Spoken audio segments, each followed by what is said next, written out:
Hello, this is part one of a multi-part video series designed to help you review for the unit test on cellular processes and homeostasis. So on January 31st, we began talking about energy, what it is, the ability to do work, and the forms of energy, potential and kinetic. And it's really easy to memorize definitions for potential and kinetic energy. Potential energy is stored energy and kinetic is energy of motion. But in this class, what we really need to do is focus on, what is the application of these terms? So we talked about sources of potential energy in cells next. Now, what I do need to point out is that the first law of thermodynamics states that energy cannot be created or destroyed. And so as we see in this diagram, this young man went to Paustenite and he took in 5 units of energy, and he's going to store 1 unit of energy. And as we already know, energy transfer is very inefficient. So he actually is going to lose 4 units of the energy, typically as heat, because energy transfer from one form to the next, potential to kinetic, for instance, is very inefficient. So the point is, he took in 5 units of energy, and there are still 5 units of energy. They merely are changing their form. And he did not create new energy, nor did he destroy any. So that is our first law of thermodynamics, energy transformation. So back to the sources of potential energy. Again, trying to apply what we know. What are sources of potential energy in cells? Well, as we learned in this unit, there's energy stored in chemical bonds, such as the bonds between the phosphates in an ATP molecule. And so we know when we break those bonds, it's an exergonic reaction. Energy is released. And we also know to form bonds, that's an endergonic process, and it requires energy to form those bonds. So we've learned about that, the potential energy in chemical bonds. There's also potential energy in concentration gradients, like the kind that we see in diffusion and osmosis. And a concentration gradient is merely a difference in concentration. And so we talked about how there could be more salt on one side of the membrane, and salt would move from higher to lower concentrations just on its own without the use of ATP, because that gradient is a source of energy to get that movement started. Most recently, and more importantly to our unit test, the kind of gradient that we've been talking about is an electrochemical gradient as a source of potential energy. So we're talking in specific about the proton gradient, how there's a difference in proton or hydrogen ion concentration across the membrane. And of course, it's a gradient because there's a difference in concentration. It's a chemical, hydrogen ion, and it does have a charge on it. And so we know that that is the driving force that drives chemiosmosis, that proton gradient. Very, very important in our later conversations. So the question arose, what is free energy? And free energy is available energy. So what do we use our free energy for? Beyond just staying alive and keeping cells, functioning, how do we use additional energy? Well, firstly, we said if we don't use excess free energy, it will be stored as fat.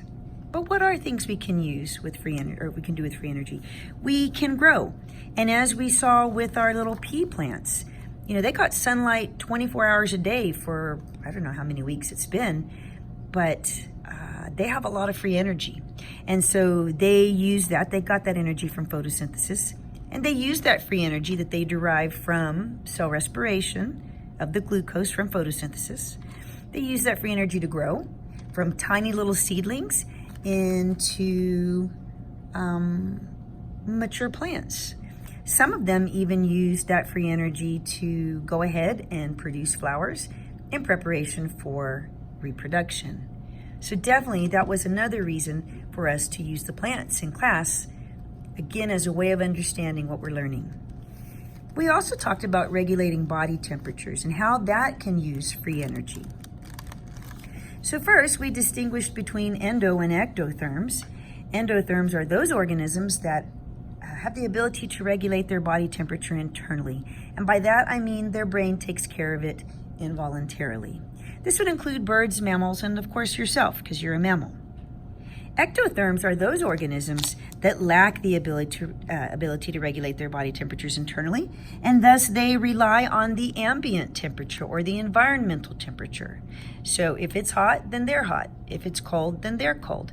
And so to combat that, those extremes that they might be able to face or they might have to face, they typically depend on behavioral mechanisms. And remember, this is actually a large group of animals: insects, crustaceans, fish, amphibians, and reptiles. All have this particular lifestyle. And do think about it this way. Not being able to regulate your body temperature probably is going to restrict where you live. Think about reptiles like crocodiles and alligators. They typically live around bodies of water, and that's one of the behavioral mechanisms that they use to cool down. They're large organisms. They have a lot of surface area that they need to cool down, and water is probably the fastest and most effective way for them to lower their body temperature when needed. As you can see from the graph here, ectotherms are characterized by a broad temperature range. If it's cold outside, then they're cold, as I said, and if it's hot, then they're hot. So you can easily tell in a graph an ectotherm because they have a lot of fluctuation in their temperature. Endotherms, on the other hand, are characterized by relatively stable temperatures. It doesn't matter if it's cold or if it's very warm, their body temperature is going to stay relatively consistent. And remember, their brain is initiating that. So let's talk about the ways, for instance, that those ectotherms regulate their body temperature.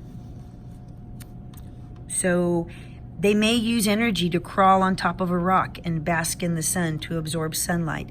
They may crawl into a burrow to avoid heat. They may crawl into a body of water. All of those behavioral mechanisms are going to require energy to execute. So again, regulating body temperature does take energy. On the other hand, when you're talking about an endotherm, the brain is taking care of it, but it is still going to require energy to regulate the body temperature. So we talked about shivering and teeth chattering. Well, that's certainly going to require energy to have those muscles contract. And vasodilation, which would be dilation of blood vessels, vasoconstriction, the constriction of blood vessels, both ways to help us, either conserve heat or get rid of excess heat. Certainly making those blood vessels constrict or get larger is going to take energy. So once again, temperature regulation is one of the ways that we use our free energy.